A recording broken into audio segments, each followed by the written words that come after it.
Welcome. In today's class we'll be studying about the mathematical model of the neuron. So what is a neuron?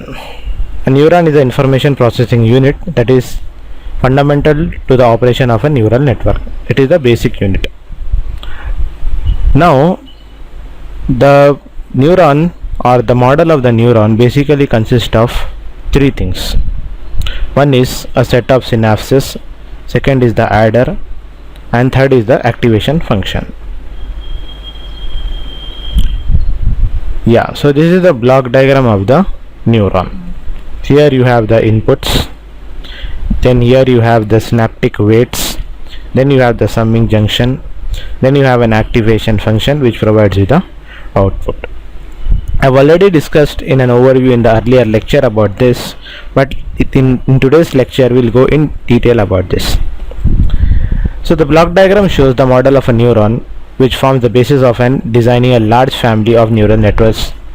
Now the block diagram what I've shown to you is the basic model, and link up of such models will make a big neural network so as to perform much more heavier computations.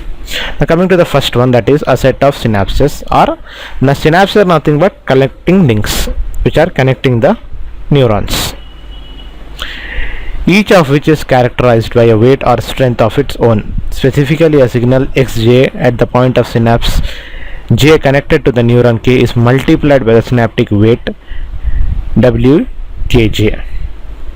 Okay, so this k of the neuron is multiplied by the weight. You need to understand this point. So multiplication is been done over here.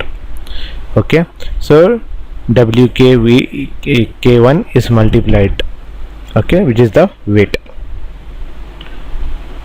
It is important to make a note of the manner in which the subscript of the synaptic weight wkj are written. How it should be written, these things have been mentioned. Now coming to the second one, an adder for summing the input signals, weighted by the respective synaptic strengths of the neuron. The operations described here constitute a linear combiner. So here we are doing the addition operation. Now coming to the third one, an activation function for limiting the amplitude of the output of a neuron. So here we are having an activation function. The activation function is also called as a squashing function, because it squashes the permissible amplitude range of the output signal to some finite value. Means it takes the required amount of the output and gives the required output. From all the inputs it's taking and giving only the required information. So it is in terms squashing and taking only the required signals. That's why we are saying also as a squashing function. So these three are the blocks of the neuron. So this block diagram is very much important to understand the subject. First you have your inputs x1, x2, so on till x of m, and everyone has their own weights. Means everyone has their own capacity, everyone has their own information, and everyone have their own, technically what you call it as the strengths. So this then passes to the summing junction where it gets added up, and then it is been given to the activation function, and the activation function gives the required output. Okay, now we will see the mathematics of it. Now in mathematical term we may describe the neuron k. So here it is clear that the neuron is represented by k by writing the pair of equations. So if you see, now we will little bit go over the technical usage what is being used. x1, x2, xm, so on, that are the inputs. wk1, wk2 and wkm, these are the synaptic weights. Okay, and this summing junction is given by bk, and the activation function is given by psi, and the output is y of k.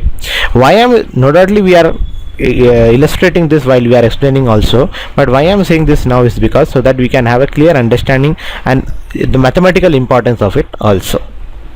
So u of k is equals to j equal to 1 to m, means from 1 to the infinite to the whatever number of inputs we have, we are taking it.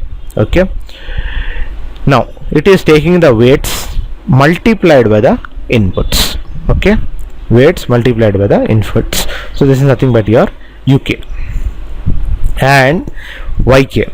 What is yk? Psi into uk plus bk. So first, initially what we are doing, we are multiplying the inputs and the weights, and the next part, when we want the output, we are multiplying the activation function with the sum of your UK plus your BK, which is your summing junction. Okay, so this particular thing which we are doing over here. Then we are going for the next one, that is our VK, where it is UK plus BK, means this plus your BK part. Okay, now this VK is again from J is equals to 0 to M Vjk into Vk Wkj into x of j. So here you should observe that this function is from 0 to M and this is from 1 to M. Okay, so this is the difference between your Vk and Uk. Okay, now this is the graphical representation of the transformation what we have achieved. That is, when Bk is greater than 0, like this, when Bk is equals to 0 and Vk is less than 0. Okay, now we'll go to some technical words about this. Okay, now why I am explaining first you the mathematical part is that first you can understand how this is happening, then later on we can understand the terminology also. Later on means now only. Here x1 x2 input signal W are the synaptic weights of the neuron, is a linear combiner output due to the input signals B, and the BK is the bias, is the activation function what I have told to you, and YK is the output signal. The use of the bias BK has an effect of applying an affine transformation to the output UK. Okay, so this is a affine transformation. The technicality what I was mentioning about you is here is your affine transformation. Okay, now in particular, depending on whether the bias BK is positive or negative, the relationship between the induced local field or activation potential. So what is your VK? It is your activation potential of the neuron K, and the linear combiner output UK is modified into the manner in the diagram what I have shown to you over here. That is nothing but the two terms that are used interchangeably. Note that as a result of the affine transformation, the graph Vk versus Uk no longer passes through the origin. Okay, so it is showing us clearly about Uk and Vk. So Uk is below the reference, above the reference, and Vk is below the reference. Okay, so go through the complete literature what is given in the video so that you can understand it in very much clear way. Okay,